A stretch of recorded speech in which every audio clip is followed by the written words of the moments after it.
Become a member, sign in, and start streaming today.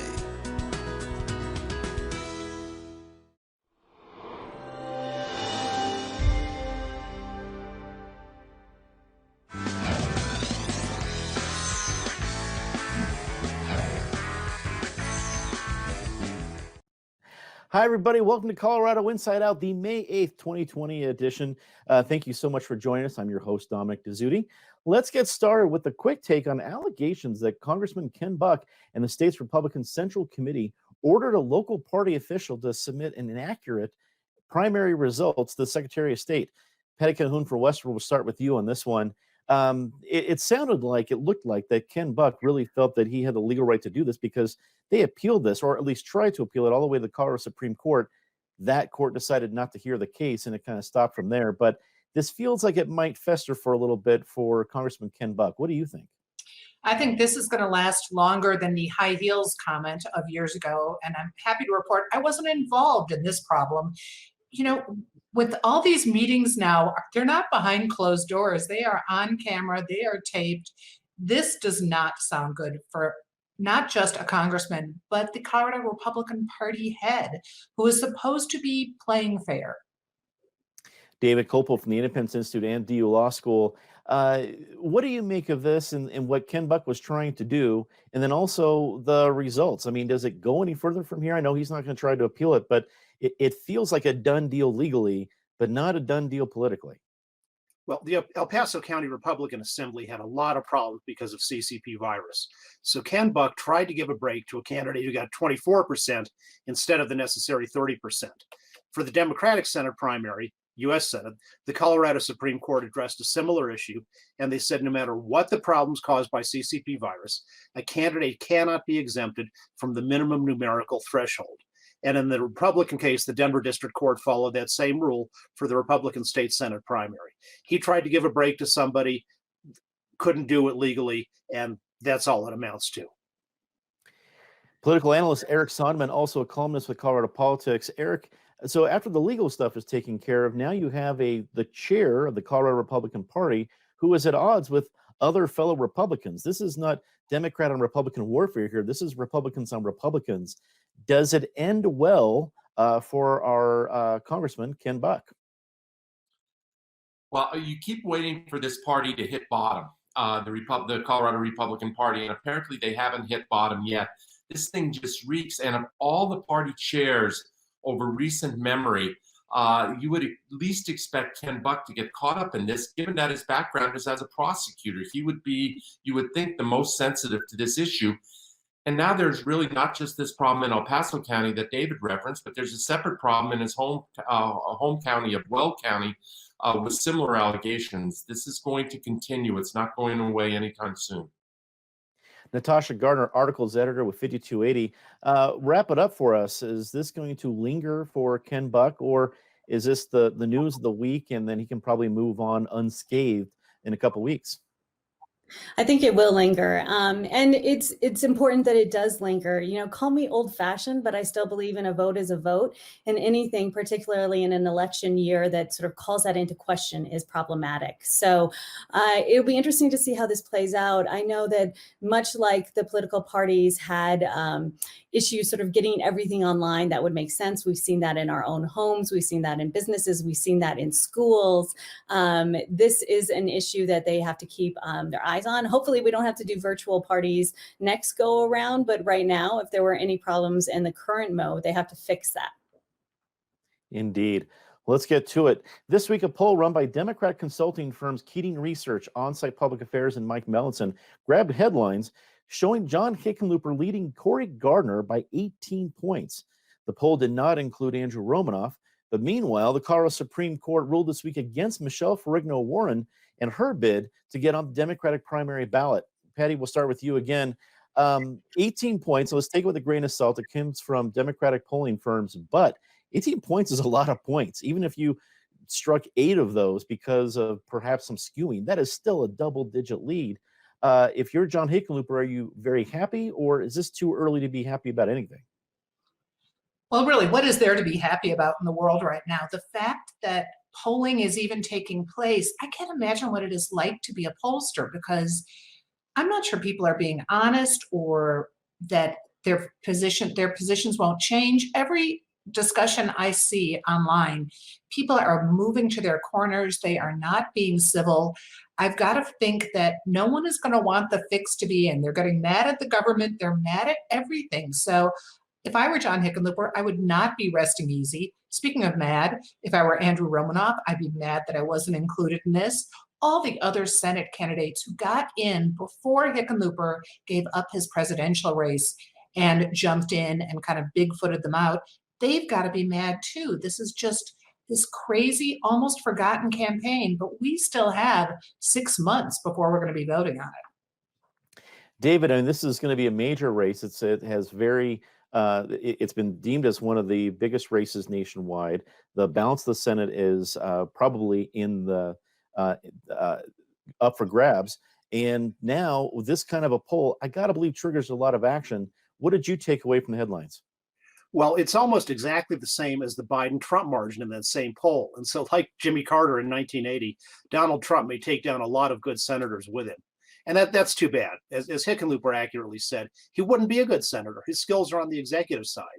In contrast, his primary opponent, Andrew Romanoff, was a very effective state representative and, in fact, a very effective Speaker of the House. Cory Gardner has likewise been an outstanding senator, including in his leadership on Taiwan relations, which has resulted in large donations of personal protective equipment from the people of Taiwan to the people of Colorado. Eric, when you look at this, does this open the door for Andrew Romanoff? Because as you're looking at this, if Hickenlooper can be up by 18 points, I don't know if it's just about Hickenlooper. I think it's like D in this race would be up by this much. Perhaps I'm wrong. If Andrew Romanoff calls up you for advice, how do you help him take these results? Well, I think one thing notable about this poll is that Andrew wasn't included in it. Chris Keating, who conducted the poll, is a very reputable, legitimate pollster. He's a Democratic pollster. And this whole team of Chris Keating and Onsite and Mike Melanson are Hickenlooper people. They've done Hickenlooper's campaigns historically. So I think that the fact that Andrew Romanoff was not included in the poll is not simply coincidental.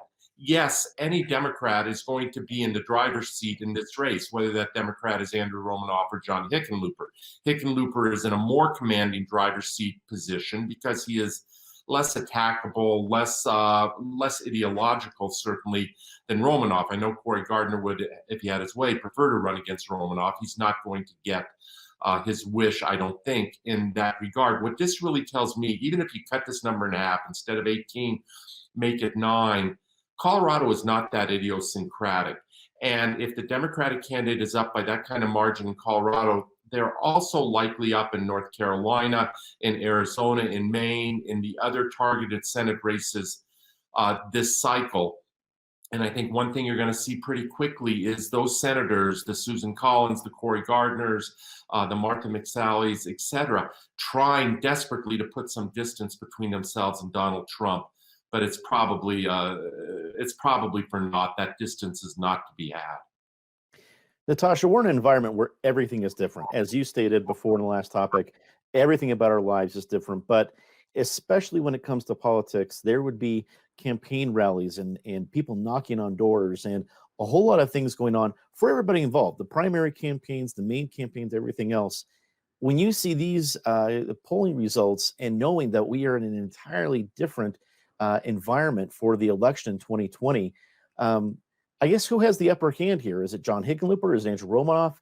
Does Cory Gardner have a shot here? Does she not worry because it's only May? How do you take this all in? Well, I think coronavirus has the upper hand here.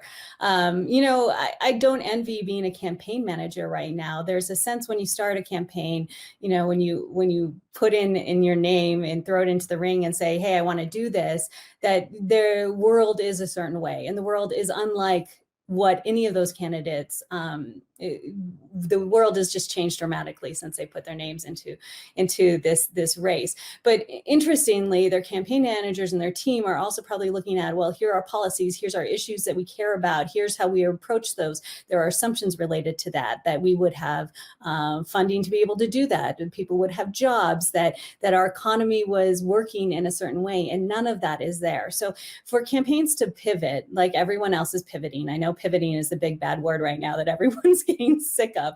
But campaigns have to pivot now, but they're not having to do that just because an event occurred and maybe they have to do some more speeches related to that. Every single policy decision that they have had on their campaign pages are now having to be rethought. And that's going to be difficult. You know, this race has been interesting from the beginning. At one point, there were more than a dozen candidates. Now we're getting down to less than a handful. We actually have a set primary ballot. But I think we're just starting to hear, and we'll hear more from these individuals about what they think Coloradans care about in the coming months. And I'm eager to hear that because I think, like many people, I want to know what does tomorrow hold? And if they have any insight on that, they're probably going to have an easier time. If they can tell us what tomorrow holds, I think they would definitely have an upper hand. Let's get to our next topic. As the state legislature prepares to resume its session this month, the Joint Budget Committee has already been meeting to review potential cuts to the budget. While many of the expected larger contentious decisions have been pushed down the road a week or so, the committee did make some cuts, including to state employee compensation, veteran career services, and recovery funds for the 2013 floods. David, we're going to start with you on this one. The JBC is a committee that makes sense that they'd be meeting a little bit early before the session because they do that anyway before the regular session. There seems to be chewing at the edges right now. There's going to be some significant decisions coming down for an entirely democratically held legislature and governor's office. What do you expect as we move forward from the session? Well, they're waiting. Excuse me. They're waiting till May 12 when we get more forecasting for the upcoming revenue. You know, in retrospect, the state government may have gone way too far in shutting down so much business, and it would have been better to have safety rules for businesses to stay open. So the state budget now has a huge self-inflicted wound. You know, that study from Imperial College in London predicting millions of deaths turned out to be a hoax. It used garbage software that's still being concealed from the public. This year's budget problem is also much worse because last year's greedy legislature spent a record $32.5 billion, but violated the taxpayers' Bill of Rights by not putting enough money in the emergency reserve when we could use it and need it right now. Part of the reason for the current budget mess, another reason, was Governor Hickenlooper's previous decision to massively expand Medicaid for childless adults with no requirement that they work, look for work, or participate in job training. Eric, I mentioned as my question to David, we have an entirely democratically held state legislature and a Democratic governor. So there isn't going to be any fierce partisan fights over the cuts because the Democrats hold all the levers. But I believe there's going to be a lot of intra-party fighting because some sacred cows are going to have to be sacrificed, and a whole lot of them were brought into the barn last year. So how do you think that's going to roll out this year? You're absolutely right, Dominic. It's not some sacred cows are going to be sacrificed. All sacred cows are going to be on the chopping block, if you will. As I pointed out in a recent column, Democrats are not born budget cutters. That's not why they ran for office. That's not their reason for being. But that is going to be their lot here. Everything that's been done in these JBC hearings over the past several days, that's just finding some pocket change or change in the couch. Those are small dollars in the big scheme of things. We're talking about having to cut probably north of $3 billion with a B, dollars out of a general fund budget in the ballpark of $13 billion, total state budget of north of $30 billion. But you're talking about cutting well above 10% of this budget. And that is not easy. And everything from K-12 education to higher education to roads, which are already underfunded as we speak, all of that is going to be on the chopping block. Just quickly, lastly, to David's point, I do have to say, when you really think about it, it was not state government that imposed these lockdowns and that crippled this economy. It was the virus that did it. And I think we misstate these things if we don't put the credit and the responsibility first and foremost on this virus. Natasha, the JBC has the first whack at a tough job, but it doesn't stop with them. It's going to go to the overall session and go overall to the overall legislature, the House and the Senate. Do you see some pretty bitter fighting coming down the road? Difficult, perhaps not bitter. I think one of the things that's been striking to me as this news starts coming out, I mean, obviously right away we knew there would be impacts on the budget, but the full extent of it, we're only starting to see a picture of what that is. You know, in the last year in particular, as I was traveling around the country, I was struck by how different Denver and Colorado felt. Yes, we knew we were booming. Yes, we knew we had a great economy. But you would go other places, and I would talk to other people, and it was just a very different economic environment, and the mood and purpose and just sort of the way they thought about their day-to-day lives was different.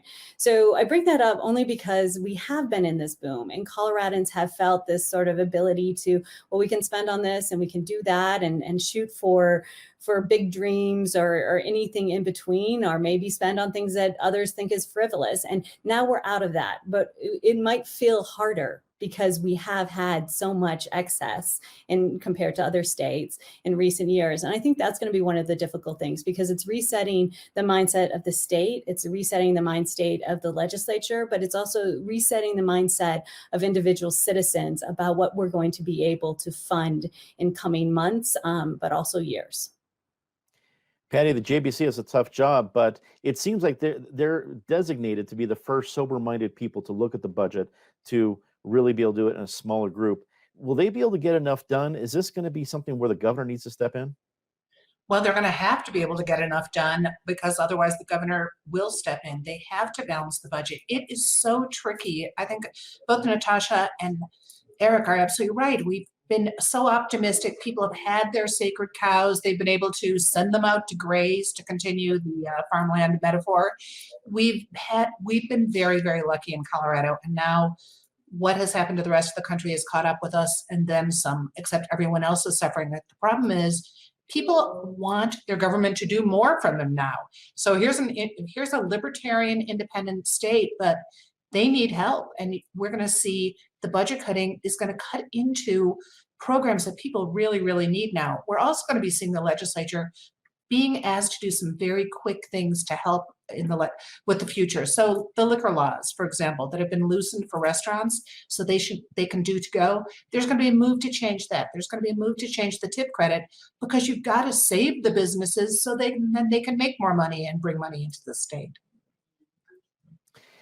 As city and counties are letting their stay-at-home orders expire today, 13 of them are requiring residents to wear masks outside their homes. Under the state's Safer at Home order, only essential workers are required to wear masks. While some organizations are questioning how this will affect individual liberties, mask wearing in general has become a larger political and cultural flashpoint. Eric, you were actually quoted in an article today in the Denver Post about talking about this very thing. What do you think about the fact that we have folks who are arguing with security guards at particular shopping places who, let's say at a normal Costco, hey, wear a mask when you come shopping. Well, you shouldn't be able to tell me what to do. It seemed very American and very depressing all at the same time. Eric, your thoughts? You used the right word, Dominic, flashpoint, and that's what we're living through now, is one after another cultural and political and polarized flashpoint. This strikes me as an overhyped one. If you look at polling, go back to that Chris Keating on-site poll that we just discussed. Even Republicans in this state, forget Democrats, forget independents, even Republicans in this state, by a margin of well over 2-1, are in favor of mask mandates. They're in favor of a slower reopening as opposed to a expedited, too soon reopening. That's not to say that, of course, we don't have to reopen, but they're in favor of a cautious approach. So I think a lot of the noise here is coming from, there's some thoughtful people involved, let's be clear about that. But there's also some people who are just looking for a political issue, and this one strikes me as a pretty silly hill to make a stand on, and definitely a silly hill to die on. Natasha, do you think it's going to catch on? Is it just a matter of us getting used to this new normal? Well, it certainly took me a few days to get used to wearing a mask, and even wearing a mask when I'm out working out. Yes, it was hard and it took a while, but I was able to do it. I mean, I think it's amazing how we will find ways to divide ourselves in times of great need. And it seems that this is one of those. And I'm sure there's conflict resolution people around who will say, is it about the masks, or are you upset about something else? Is something else stressing you out? And I think that's maybe something to keep in mind with all of this. I mean, there are many things that we do that are not 100% effective, but keep us safer. And there's reasons to do those things. And that's why I will continue wearing my mask. And I appreciate that other people do that. One of the things I've appreciated as I've gone out with a mask on is other people who will wave or say, hey, thanks for wearing your mask. And, let's see more of that and less of the divisiveness. I certainly appreciate that people have individual choices and they can make those choices. I'm just going to also applaud the people who are making the choice to wear the masks. Patty, what do you think? Your mom was early in this helping make masks for folks. Are there going to be enough people in Colorado who embrace the idea of wearing them more often? Well, it certainly looks like we've got enough masks now, given the number of people who jumped in, they want to do something and they've been making them.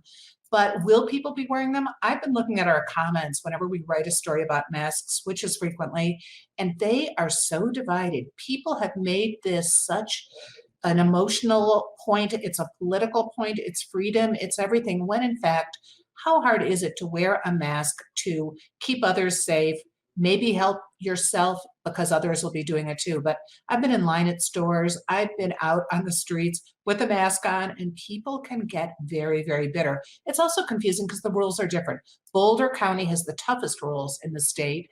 In a lot of other places, they're very, very loose. Denver's are kind of in the middle. And right now, starting on May 6th, you really should be wearing a mask unless you are outside way far away from people. David, I'm going to give you credit on this one. You talked about wearing masks way, way in the beginning. Now we're seeing it become a flashpoint. Are you surprised? Should people be thinking about the logical sense it makes? Yeah, the logical sense is it protects both the wearer and other people. Go to Complete Colorado or my website, davekopel.org, for the data and the studies showing that masks protect in both directions. And you remember all those public health experts who told you in February and March not to wear masks? If everybody had ignored the government and the media's stupid advice back then we might not have ended up with a self-induced economic depression, and lots of Coloradans denied cancer screening and other medical care for non-CCP diseases. The Denver order is mostly sensible. It doesn't apply outdoors as long as people keep their distance. It is definitely a limitation on liberty, but it's also the single best means to defeat the CCP and restore other liberty. It's too bad that Mayor Hancock, in his indoor press conference announcing the mandate, didn't even follow his own good idea by wearing a mask. Well, it's time to get to our very favorite part of the show, Disgrace of the Week. Patty Calhoun, as always, please start us off. Well, we'll return to Weld County, a frequent disgrace over the last few months, with the JBS plant that is now reopened, but did not do all the testing it initially said it would do of everyone who'd worked there. Did a 14-day cleaning, reopened, but the tests are still being done. 7 people have died so far who worked there. It's time to get that taken care of. David, your disgrace of the week. Attorney General Phil Weiser coming in on the wrong side of history. He wants to restore a barbaric old system for student discipline that has already been found illegal in more than 150 court cases. In Weiser's world, innocent students can be expelled without being told specifically what they're accused of, can't see the evidence against them, can't ask the accuser any questions, and can't present evidence of their innocence. Kangaroo courts are wrong, including at universities. Eric, your entry for disgrace of the week. So many possibilities this week. A radio talk show host around town who's also involved in the police recall efforts. I believe her name is Karen Cataline. We've had civil exchanges before, but she is so off base on this one about masks. She labeled masks as tantamount to forcing Jews to wear a yellow star during the Holocaust period, and she labeled it as tantamount to forcing people to wear burqas. Let's get a little perspective here and let's tone down the rhetoric. Natasha. Well, we know that airlines have a habit of trying to charge people for everything. And this week, Frontier Airlines announced an opportunity to be able to reserve the seat next to you, to pay a little extra to have that empty seat.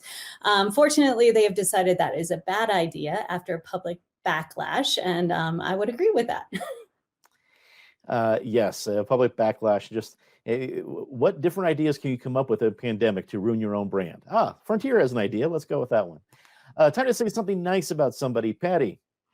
Well, for those of you who have been staying at home, haven't been out in Denver, get out this weekend as businesses open up, follow all the rules, and you will be rewarded with free parking and no booting. And let's go to David. Wednesday was National Nurses Day. So thank you that day and every day to all the nurses who work so hard and sometimes aren't as appreciated as much as they should be. Eric, you were saying something nice. Echo David on that one, but this one is for Patty's benefit. Here we are. It is well into May, and your Colorado Rockies are undefeated. Well done, Eric. Well done. And Natasha. Well, we mentioned small businesses already in this round, but I'm going to just take two on that because they have done an extraordinary job in very unusual situations. And as they all make decisions about whether they're opening up or not, I know that my inbox has been full of emails from these business owners who are trying to make sense of a very confusing time to find safe practices for their businesses, for the customers and their employees. So kudos to every small business owner out there right now who is keeping the Colorado economy going. Well, speaking of small businesses and keeping the economy going, I want to say something nice about all the folks out there that participated in Giving Tuesday. They had a special Giving Tuesday just this week, and many of you included gifts to PBS 12. And I first of all just wanted to thank you personally for doing that. That means a great deal. I also want to thank all the Colorado Insider viewers out there and what you said. We have received all of your emails. We appreciate when you enjoy what you see or when you have a beef about what you see, and also your patience in how we are figuring out this new environment. We can't bring our fancy HD studio to every home or office, so it has been an interesting adventure. I greatly appreciate our background crew, our director, Steven Zinn, our producer, Katie Dunn, who make it all possible, but all of you at home who are being patient with us and hanging in there with a little bit different look, a little bit different sound. We really appreciate the kind of passion that Colorado Inside Out viewers bring to the table. And it really is, I look at the springtime and the other reality about this time, whether it's the politics, the election issues, the legislature, all the issues that you have come to know and trust that will be analyzed here in Colorado Inside Out. I feel very fortunate that we can bring this show to you. I know there's a lot of folks that are out there that can't do what they usually do, and we can, even in a little different environment, and I consider that a very fortunate situation. I know it's made possible by all of you out there, all of our viewers, all of our members, all the folks that said, yes, this is the kind of programming they want on their public television station, and you've made it possible. So on behalf of everybody at PBS 12 and Colorado Inside Out, I'm Dominic Dezzutti. Thank you so much for watching. Good night.